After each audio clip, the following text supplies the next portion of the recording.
Good morning friends. Today we are discussing about the application of combinational circuit. First is the half adder. Half adder के हम जब half adder को design करेंगे तो पहले वो मेथड फॉलो करेंगे जो मैंने अपने प्रीवियस वीडियो में डिस्कशन किया था. That is first step is first we have to define the problem. तो प्रॉब्लम हमारा यहाँ पर क्या है? We have to design here the half adder. Next, according to the next step of the designing, that is the number of available input and required output available. तो हमारे half order के लिए हमें कितना इनपुट देना है? हमें यहाँ पर 2 ठो इनपुट देना है और 2 ठो आउटपुट देना है.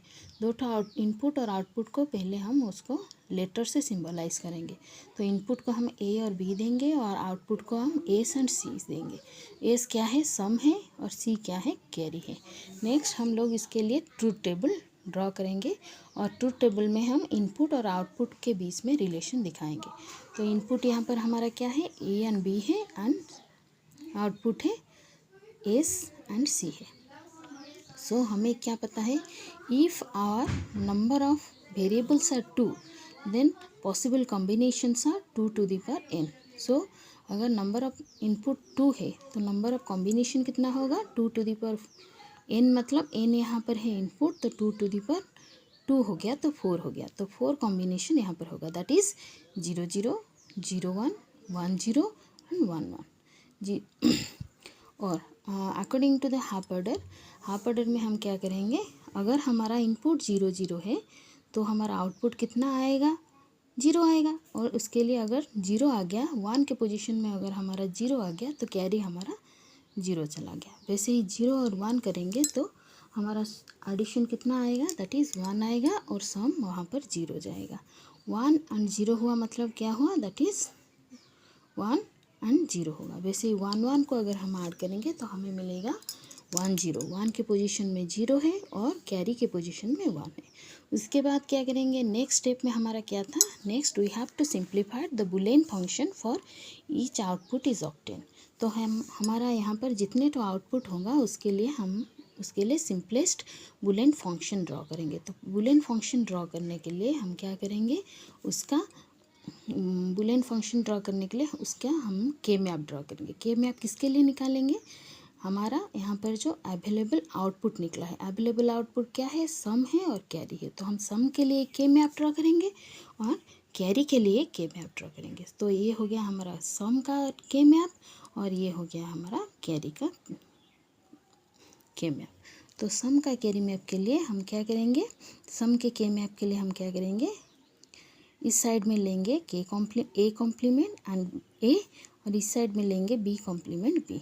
तो हमारा जब ए कॉम्प्लीमेंट मतलब 0, बी कॉम्प्लीमेंट मतलब 0, तो ए कॉम्प्लीमेंट बी कॉम्प्लीमेंट मतलब ए 0 बी 0 में सम कितना आया है? 0 आया है. तो यहाँ पर भर दिया हमने 0. वैसे ही ए कॉम्प्लीमेंट बी कितना होगा? That is A complement is 0, B is 1. So 0 और 1 के लिए कितना आया है? 1 आया है. So this is 1. वैसे ही यहाँ पर कितना आएगा? That is A and B complement. This is A value and this is B complement value. तो ए 1 0 के लिए कितना आया है? 1 आया है. तो ये हो गया हमारा 1. वैसे ही ए बी मतलब A is 1 and B is 1. तो आउटपुट हो गया हमारा 0. So A is 1 and B is 1 मतलब आउटपुट इज़ 0. ओके. अभी हम क्या करेंगे? According to the K map we are doing the pairing के लिए हम क्या करेंगे? मैक्सिमम 1 कहाँ पर पेयर हो रहा है वो देखेंगे. लेकिन यहाँ पर एक भी 1 पेयर नहीं हो रहा है तो हम इसको क्या लिखेंगे? इसका वैल्यू कितना है? ए बी कॉम्प्लीमेंट और इसका वैल्यू क्या है? A complement B. तो हम यहाँ पर लिखेंगे वो A complement B plus A B complement. तो ये क्या है? ये किसका फॉर्मूला है? वो जॉर गेट का फॉर्मूला है. तो हम इसे लिखेंगे ए जॉर बी लिखेंगे. वैसे ही हम के में ये हो गया हमारा simplest Boolean function for one output that is the S. Next is हम ड्रॉ करेंगे के मैप फॉर सी. वैसे ही हम उसका के मैप ड्रॉ करेंगे तो यहाँ पर हमारा आंसर आएगा 0 0 0 1 जो कि यहाँ पर गिवन है. That is 0 0 0 1. So that is 0 0 0 1. तो अगर हम यहाँ पे पेयरिंग करेंगे तो पेयरिंग में कोई भी वन हमारा पेयरिंग नहीं हो रहा है, ना ही यहाँ पर कोई डोंट केयर टर्म है।